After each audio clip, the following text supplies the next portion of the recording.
Hello guys, ഇത് ഒരു channel video ആയിട്ട് നിങ്ങൾ കാണണ്ട കേട്ടോ.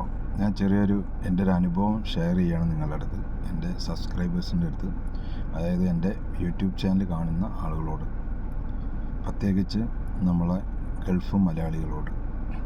എന്തോന്ന് വെച്ചാൽ ഒരു 2 വർഷം മുമ്പ്, 1.5 വർഷം മുമ്പ് എനിക്കൊരു നാട്ടിൽ നിന്നൊരു കോൾ വന്നു. എൻ്റെ ചേച്ചിയുടെ കോളായിരുന്നു അത് ചെറുത്. അപ്പോൾ അത് അറ്റൻഡ് ചെയ്തപ്പോൾ ഉണ്ടായ കുറച്ച് കാര്യങ്ങളാണ് ഞാനിതിൽ പറയുന്നത്.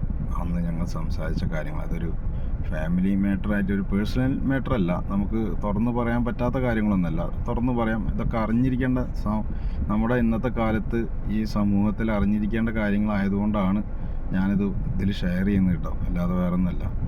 അല്ലെങ്കിൽ ഇതിൽ പറയുന്നത് ഞാൻ വെച്ചിട്ട് പറഞ്ഞു എൻ്റെ അടുത്ത്, അവളുടെ മോൾക്ക് ഗൾഫിലേക്ക് ജോലി റെഡി ആയിട്ടുണ്ട്, എന്താണ് നിനക്ക് അവൾക്ക് കൊടുക്കാനുള്ള ഉപദേശങ്ങൾ, എന്തെങ്കിലും നിനക്ക് അവളോട് പറയാനുണ്ടോ എന്നെൻ്റെ അടുത്ത് ചോദിച്ചു. സ്വാഭാവികമായിട്ട് ഞാനപ്പോൾ പറഞ്ഞു, ഞാനിപ്പോൾ എന്താ അവൾക്ക് പറഞ്ഞു കൊടുക്കുക? ആദ്യമായിട്ട് ഗൾഫിലേക്ക് പോകുന്ന ഒരാളോട് നമ്മളുടെ കാര്യങ്ങൾ എന്തായാലും, നമുക്കുണ്ടായ അനുഭവങ്ങൾ എന്തായാലും പറഞ്ഞു കൊടുത്താൽ അവർക്കാകെ പേടിയാവില്ലേ? ചിലപ്പോൾ അവരെന്നെ പറയും ഞാൻ പോകുന്നില്ല. അങ്ങനെ ഒരു സാഹചര്യം ഉണ്ടാവണ്ട എന്ന് കരുതി ഞാൻ അവളുടെ അടുത്ത് പറഞ്ഞു, ചേച്ചിയുടെ അടുത്ത്, എനിക്ക് ഗൾഫിൽ പോയ അനുഭവങ്ങൾ എന്താണോ ആ അനുഭവങ്ങളായിരിക്കില്ല ചിലപ്പോൾ അവൾക്കുണ്ടാവുക. അപ്പോൾ ഞാൻ 2003 ബഹ്റൈനിലാണ് ആദ്യം പോയത്. 2003 ബഹ്റൈനിൽ പോയിട്ട് 4 വർഷം കണ്ടിന്യൂസ് ആയിട്ട് നിന്ന് 2007 ഞാൻ തിരിച്ചു പോകുന്നത്. ക്യാൻസൽ ചെയ്തിട്ടാണ് തിരിച്ചു പോകുന്നത്. അന്നൊരു വർക്ക്ഷോപ്പിൽ ജോലിക്ക് തന്നെയാണ് പോയത്, എല്ലാ വണ്ടികളുടെയും പണിയെടുക്കാൻ വേണ്ടി. 21ാമത്തെ വയസ്സിലാണ് ഞാൻ ആദ്യമായി ഗൾഫിൽ പോകുന്നത്. അന്ന് എനിക്കുണ്ടായ അനുഭവങ്ങൾ എന്ന് പറഞ്ഞാൽ, അവിടെ ഒരുപാട് സീനിയേഴ്സായിട്ടുള്ള ആളുകളുണ്ടായിരുന്നു. ഞാൻ ആ ചെന്നതിൽ നിന്ന്, അവിടെയുള്ള ആളുകളിൽ നിന്ന് ഏറ്റവും പ്രായം കുറഞ്ഞൊരു വ്യക്തിയായിരുന്നു അന്ന് ഞാൻ. എന്നോട് പലരും ചോദിച്ചു തന്നു, എന്തിനാണ് ഈ കോട്ടി കളിക്കുന്ന പ്രായത്തിൽ ഗൾഫിലേക്ക് വന്നിട്ടുള്ളത്, നീ ഇപ്പോഴും എനിക്ക് സമയമായിട്ടില്ലല്ലോ വരാൻ വേണ്ടിയിട്ട് എന്നൊക്കെയാണ് അന്ന് അവിടെ കൂടുള്ളവർ ചോദിച്ചത്. ഒക്കെ കുറച്ച് പ്രായമുള്ള ആൾക്കാരായിരുന്നു. 9, 10 പേര്, 11 പേരൊക്കെ ഉണ്ടായിരുന്നു അന്ന് ആ വർക്ക്ഷോപ്പിൽ ജോലിക്ക്. പല പ്രശ്നങ്ങളും എനിക്കിതിലവിടെ ഉണ്ടായി. പലരും പാര വെച്ചു, ജോലിക്കിടെ പാര വെച്ചു, ജോലി ചെയ്യുന്നില്ല, ജോലി അങ്ങനെയാണ് ഇങ്ങനെയാണ്. അതെല്ലാം തരണം ചെയ്ത് 2007 വരെ നിന്ന് അവിടുത്തെ മെയിൻ മെക്കാനിക്കായി മാറി. അന്ന് ഒരുപാട് അനുഭവങ്ങൾ എനിക്കുണ്ടായി. അന്ന് ശമ്പളം കിട്ടാതെ പ്രശ്നങ്ങളുണ്ടായി. പിന്നെ നമ്മൾ നന്നാവാന്ന് വരും കാണുമ്പോൾ ഒരാൾ ആരോഗ്യം പിന്നിലുണ്ടാവുമല്ലോ, അങ്ങനെയുള്ള പ്രശ്നങ്ങളുണ്ടായി. അറബിയുടെ അടുത്ത് പറഞ്ഞു കൊടുത്തിട്ടും നമ്മളത് പണിയെടുക്കുന്നില്ല എന്ന് പറഞ്ഞെടുത്തും. അന്നൊന്നും അറബി സംസാരിക്കാൻ അറിയില്ലായിരുന്നു. പെട്ടെന്ന്, ഇപ്പോഴും അങ്ങനെ അറിഞ്ഞിട്ടല്ല കേട്ടോ, പിന്നെ പെട്ടെന്ന് പഠിച്ചു. 2-3 മാസം കൊണ്ടൊക്കെ അറബി സംസാരിക്കാൻ പഠിച്ചു. അപ്പോൾ നമുക്ക് പിന്നീടാണ് കാര്യങ്ങൾ മനസ്സിലായത്. അങ്ങനെ 4 വർഷം ഞാൻ അവിടെ നിൽക്കേണ്ടി വന്നു കണ്ടിന്യൂസ് ആയിട്ട്. പിന്നെ രണ്ടാമത്തെ ചേച്ചിയുടെ കല്യാണമാകുമ്പോൾ നാട്ടിലേക്ക് വരാനോ എന്നൊക്കെ കരുതി അങ്ങനെ നന്നായി. പക്ഷേ കല്യാണത്തിന് എനിക്ക് കൂടാനും പറ്റിയില്ല, അത് വേറെ കാര്യം. അങ്ങനെ ആ കഥകളൊക്കെ ഞാൻ അവളുടെ അടുത്ത് പറഞ്ഞാൽ അന്ന് ഒരുപാട് വിഷമങ്ങളുണ്ടായി. ഒരുപാട് വിഷമങ്ങളുണ്ടായി. അതിൽ നിന്നൊക്കെ കര കയറിയിട്ടാണ് അന്ന് നിന്നത്. അപ്പോൾ ഇങ്ങനെയൊക്കെ പ്രശ്നങ്ങളുണ്ടാവും എന്ന് ഞാൻ എൻ്റെ അനുഭവം അവൾക്ക് പറഞ്ഞു കൊടുത്തൊരു കാര്യമില്ലല്ലോ. അപ്പോൾ ഞാൻ ചേച്ചിയോട് പറഞ്ഞു, അവൾ ഗൾഫിൽ പോയിട്ട് അവൾക്ക് ജീവിതത്തിൽ എത്ര വർഷം നിൽക്കുന്നു, 1 വർഷം നിൽക്കുന്നു, 2 വർഷം നിൽക്കുന്നു, 3 വർഷം നിൽക്കുന്നു, അവൾക്ക് എന്തൊക്കെയാണോ അനുഭവങ്ങൾ അവിടെ ഉണ്ടാവുന്നത്, അതാണ് അവളുടെ ഗൾഫിലെ അനുഭവങ്ങൾ.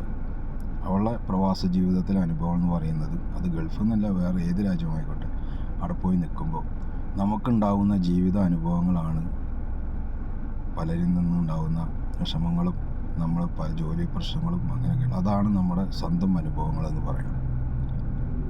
അതെല്ലാം തരണം ചെയ്ത് നിൽക്കുമ്പോഴാണ് നമ്മൾ വിജയിച്ചു എന്ന് പറയാൻ പറ്റില്ല. നമുക്ക് അതെല്ലാം ഉൾക്കൊള്ളാനും അതിനെല്ലാം പൊരുതി നിന്ന് ജീവിച്ചു പോകാനും നമ്മൾ പഠിക്കുന്നത്. അങ്ങനെ ഞാൻ അവളുടെ അടുത്ത് ചോദിച്ചു, നീ എന്നാ പോകുന്നത്? അപ്പോൾ പറഞ്ഞു, പെട്ടെന്നാണ് എനിക്ക് വിസ റെഡി ആയത്. പാസ്പോർട്ടെല്ലാം പെട്ടെന്ന് എടുത്തിട്ട് അവൾ പോയത്. പേരൊന്നും എനിക്ക് പറയാൻ പറ്റില്ല, അത് പ്രശ്നങ്ങളുണ്ടാവും, പ്രത്യേകിച്ചാകുമ്പോൾ ഇങ്ങനെ ഒരു സോഷ്യൽ മീഡിയയിൽ.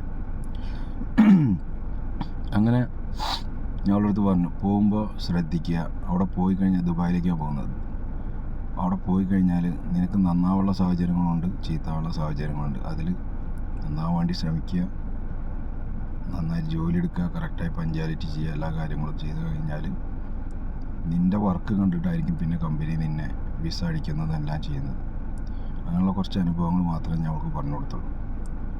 അപ്പോൾ എനിക്കുണ്ടായ അനുഭവങ്ങൾ എന്ന് പറഞ്ഞാൽ ഇതിലും ഭയങ്കര മോശം അനുഭവങ്ങളായിരുന്നു. കരച്ചിലൊക്കെ വന്ന് നമുക്ക് ഗൾഫ് തന്നെ ഒഴിവാക്കാൻ പോവാം, ഗൾഫിലെ ജീവിതം തന്നെ ഒഴിവാക്കി പോകാം എന്ന് തോന്നിയ ഒരു നിമിഷ നേരങ്ങളൊക്കെ ഉണ്ടായിട്ടുണ്ടായി അന്ന്. അപ്പോൾ നമ്മുടെ സങ്കടങ്ങളൊക്കെ നമ്മൾ അമ്മമാരോടാണ് പറയുക. അപ്പോൾ അന്നിങ്ങനെ പറഞ്ഞാൽ നമ്മളല്ലോ കടങ്ങളൊക്കെ വീടണ്ടേ, എങ്ങനെയും പിടിച്ച് നിൽക്കുക അവിടെ എന്ന് പറഞ്ഞിട്ടാണ് അങ്ങനെ 4 വർഷം ഞാൻ പിടിച്ചു നിന്നത്. ഇപ്പോൾ അവൾ 2 വർഷം കഴിഞ്ഞു. ഞാൻ കുറേ വീഡിയോ ചെയ്യണമെന്ന് വിചാരിക്കുന്നു. അതിനൊരു സാഹചര്യം കിട്ടാത്ത കാരണം കൊണ്ടായിരുന്നു. ഇപ്പോൾ അവളെ കല്യാണം കഴിഞ്ഞു അവർ തിരിച്ചു പോയി.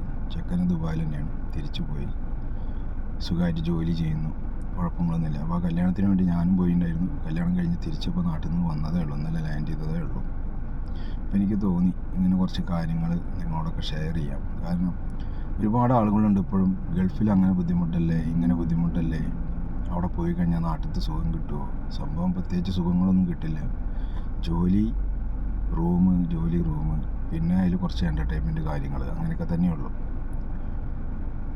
നാട്ടിലെ ലൈഫ് എന്തായാലും നമുക്കിവിടെ കിട്ടില്ല എന്ന്. പക്ഷേ ഞാൻ പരിചയപ്പെടുത്തോളം ഇപ്പോൾ ദുബായിലൊക്കെ ഞാനൊക്കെ പോകാറുണ്ട്. ദുബായിൽ ഞാൻ ഇതേപോലെ പോയപ്പോൾ ഒരു പയ്യനെ പരിചയപ്പെട്ടപ്പോൾ, കോഴിക്കോടുള്ള പയ്യനാണ്. അവൻ്റെ അടുത്ത് പറഞ്ഞതെന്ന് വെച്ചാൽ, ഞാൻ ചോദിച്ചാൽ എന്താ ജോലി ചോദിച്ചു. എന്ത് ജോലി അന്വേഷിച്ച് വന്നതാണ്, എന്ത് ജോലി ചെയ്യുന്നുണ്ട്, കുറേ ജോലി കിട്ടാതെ നടന്നു, അങ്ങനെ 2 വർഷത്തോളമായി നാട്ടിൽ പോയിട്ട്. ഞാൻ ചോദിച്ചു നാട്ടിലേക്ക് പോകേണ്ടത് നിനക്ക് ചെറുപ്പല്ലേ, പോയി കല്യാണം കഴിക്കണം ചാവൻ ചോദിച്ച് പറഞ്ഞതെന്ന് വെച്ചാൽ ഇവിടുത്തെ സുഖം നാട്ടിൽ കിട്ടില്ല എന്നാണ് അന്ന് അവൻ പറഞ്ഞതിൻ്റെ അടുത്ത്, ചെറിയ പയ്യൻ്റെ അടുത്ത് പറഞ്ഞത്. ഞാൻ ചോദിച്ചാൽ അതെന്താ അങ്ങനെ പറയാം, അത് പ്രത്യേകിച്ച് ദുബായ് ആകുമ്പോൾ അങ്ങനെയാണെന്ന് പറഞ്ഞിട്ടുണ്ട്. അപ്പോൾ ഏത് രാജ്യത്തിനായാലും, ദുബായ്, ഖത്തറോ, കുവൈറ്റോ, സൗദി അറേബ്യ, ഏത് രാജ്യത്തിനായാലും നമുക്ക് അതിൻ്റേതായ ഫ്രീഡങ്ങൾ നമുക്ക് ഇവിടെ ഉണ്ടാകും. പക്ഷേ ആ ഫ്രീഡങ്ങൾ നമുക്ക് നാട്ടിൽ കിട്ടിക്കോണമെന്നില്ല. പിന്നെ പച്ചപ്പും അതും ഇതും അങ്ങനെയുള്ള കാര്യങ്ങൾ, മഴ, അതൊക്കെ നമ്മൾ മിസ് ചെയ്യും. ഇപ്പോൾ ക്ലൈമറ്റ് തന്നെ മറിഞ്ഞുകൊണ്ടിരിക്കുകയല്ലേ. ഗൾഫിലെ കാലാവസ്ഥയാണ് ഇപ്പോൾ നാട്ടിലത്തെ കാലാവസ്ഥ ഗൾഫിൽ അങ്ങനെ ആയി തുടങ്ങി. അപ്പോൾ നമ്മൾ സ്വന്തം അനുഭവങ്ങളാണ് ഇതൊക്കെ. ആ അനുഭവങ്ങൾ നമ്മൾ മറ്റൊരാൾക്ക് ഷെയർ ചെയ്യുമ്പോൾ ചിലപ്പോൾ ആ അനുഭവങ്ങളായിരിക്കില്ല അവർക്ക് ഉണ്ടാവുക. അവർക്ക് ഇതിന് ചിലപ്പോൾ നല്ല അനുഭവങ്ങളുണ്ടായിരിക്കാം, ചീത്ത അനുഭവങ്ങളുണ്ടായിരിക്കാം. അപ്പോൾ ഞാൻ ആലോചിച്ചു, അവൾക്ക് നല്ല അനുഭവങ്ങളുണ്ടാവട്ടെ, ചീത്തത് എന്താ ഉണ്ടാവുന്നത്, എന്തിനാണ് ഉണ്ടാവുന്നത്? അപ്പോൾ അവൾക്കും എല്ലാവർക്കും ജോലി പ്രശ്നങ്ങളുണ്ടാവും. ആ ജോലി പ്രശ്നങ്ങളുണ്ടെങ്കിലും നമുക്ക് തരണം ചെയ്ത്, ഞാനൊക്കെ ജോലിയില്ലാതെ ഒരുപാട് മാസങ്ങളോളം റൂമിൽ കിടന്നിട്ടും അന്വേഷിച്ച് പോയിട്ടൊക്കെ ഉണ്ടായ അവസ്ഥകളുണ്ടായിട്ട്. അപ്പോൾ അങ്ങനെയുള്ള അനുഭവങ്ങൾ നമ്മൾ പറഞ്ഞു കൊടുത്താൽ ചിലപ്പോൾ ഇന്നത്തെ പിള്ളേർക്ക് അവർ ജീവിക്കൊള്ളണമെന്നില്ല. അവരത് ഈ ചവിട്ടുകട കേട്ട് ഈ ചവിട്ടുകട വിട്ട് ഇതൊക്കെ എന്തിനാണ് എന്നോട് പറയുന്നത്. അപ്പോൾ ഗൾഫിലത്തെ ജീവിതം എന്ന് പറഞ്ഞു കഴിഞ്ഞാൽ ഇങ്ങനെയൊക്കെയാണ് അനുഭവങ്ങൾ എന്നൊക്കെ പറഞ്ഞു ഞാൻ കൊടുത്തില്ല. പക്ഷെ കുറച്ച് കാര്യങ്ങൾ പറഞ്ഞു കൊടുത്ത് പോകുമ്പോൾ ശ്രദ്ധിക്കുക, എയർപോർട്ടിൽ നിന്ന് പോകുമ്പോൾ ശ്രദ്ധിക്കുക, എന്തൊക്കെ കാര്യങ്ങൾ വെച്ചെങ്കിൽ അത് ചെയ്യുക, അവനവൻ്റെ കാര്യങ്ങൾ നോക്കുക, ജോലിക്ക് കറക്റ്റായിട്ട് പോവുക, ജോലി കറക്റ്റായിട്ട് ചെയ്യുക, വിസ അടിക്കുന്നവരെ എല്ലാം ശ്രദ്ധിക്കുക എന്നൊക്കെ പറഞ്ഞു കൊടുത്തു. അപ്പോൾ ഇങ്ങനെയുള്ള കുറച്ച് കാര്യങ്ങൾ ഷെയർ ചെയ്യാൻ വേണ്ടിയിട്ടാണ് ഞാനിപ്പോൾ ഇങ്ങനെ വീഡിയോ ആയിട്ട് വന്നത്. അപ്പോൾ എന്തായാലും ഇപ്പോൾ കല്യാണം കഴിഞ്ഞ മാസമായിരുന്നു കല്യാണത്തിൽ ഞാൻ പോയിരുന്നു. ലൈഫ് അടിപൊളിയായിട്ട് പോകുന്നു, കുഴപ്പമൊന്നുമില്ല. 2 പേരും ഒരുമിച്ച് വർക്ക് ചെയ്യുന്നു, ദുബായിൽ തന്നെയാണ്, ഫാമിലി എല്ലാവരും അവിടെയാണ്. അപ്പോൾ നിങ്ങൾക്കും ഇതുപോലെ ചെറിയ അനുഭവങ്ങളൊക്കെ ഉണ്ടെങ്കിൽ കമൻ്റായിട്ട് നിങ്ങൾക്ക് രേഖപ്പെടുത്താം. എൻ്റെ വീഡിയോ ഇഷ്ടമായാലും നിങ്ങൾക്ക് ലൈക്ക് ചെയ്യാം, ഷെയർ ചെയ്യണമെന്ന് ഞാൻ പറയുന്നില്ല. കാരണം എൻ്റെ ചെറിയൊരു അനുഭവമാണ് ഞാൻ പറഞ്ഞത്. നിങ്ങൾക്ക് അനുഭവങ്ങൾ ഉണ്ടായിട്ടുണ്ടെങ്കിൽ നിങ്ങൾക്കത് രേഖപ്പെടുത്താം. കാരണം എല്ലാവരും ഗൾഫ് ജീവിതത്തിൽ, അതായത് പ്രവാസത്തിലുള്ള എല്ലാവർക്കും ഓരോ അനുഭവങ്ങൾ ഉണ്ടായിരിക്കാം. അത് 100% ഉറപ്പായ കാര്യമാണ്. പലരും പറയാതെ മടിച്ചിരിക്കുന്നതും, എന്തിനാണ് അതൊക്കെ മറ്റുള്ള ആൾക്കാരോട് പറയുന്നതെന്നൊക്കെ തോന്നുന്ന ആൾക്കാരുണ്ട്. ഞാനിങ്ങനൊരു ഉണ്ടായ കാരണം കൊണ്ടാണ് ഇത് പറഞ്ഞത്. ഞാൻ ഇത്രയും വർഷമായിട്ട് നമ്മൾ ഫ്രണ്ട്സിനോട് 1-2 കുറച്ച് ആൾക്കാരോടൊക്കെ പറഞ്ഞിട്ടുണ്ടെന്നല്ലാതെ, നമ്മളൊക്കെ ബഹ്റൈനിലൊക്കെ പോയ കഥകളൊക്കെ പറയുമ്പോൾ ചില ആൾക്കാർ പുച്ഛിക്കും നമ്മളതിനെ. എന്തെന്ന് അറിയാമോ, ബഹ്റൈനിൽ ആ വേറെ തള്ളുകളെന്ന് പറയും. സത്യത്തിൽ അത് നമുക്കെല്ലാം അറിയുള്ളൂ, നമ്മളെ അനുഭവങ്ങൾ എന്താ ഉണ്ടായിട്ടുള്ളത്. അപ്പോൾ എല്ലാവർക്കും അതുപോലെ ഉണ്ടായിക്കൊള്ളണമെന്നില്ല, അങ്ങനെയുണ്ട്. അപ്പോൾ ഞാൻ എൻ്റെ ഒരു ചെറിയൊരു അനുഭവം ഇവിടെ ഷെയർ ചെയ്തെന്നുള്ളൂ കേട്ടോ. ഞാൻ പ്രത്യേകിച്ച് അതിൽ ഇതൊന്നുമില്ല. അപ്പോൾ എല്ലാവർക്കും നല്ലത് വരട്ടെ.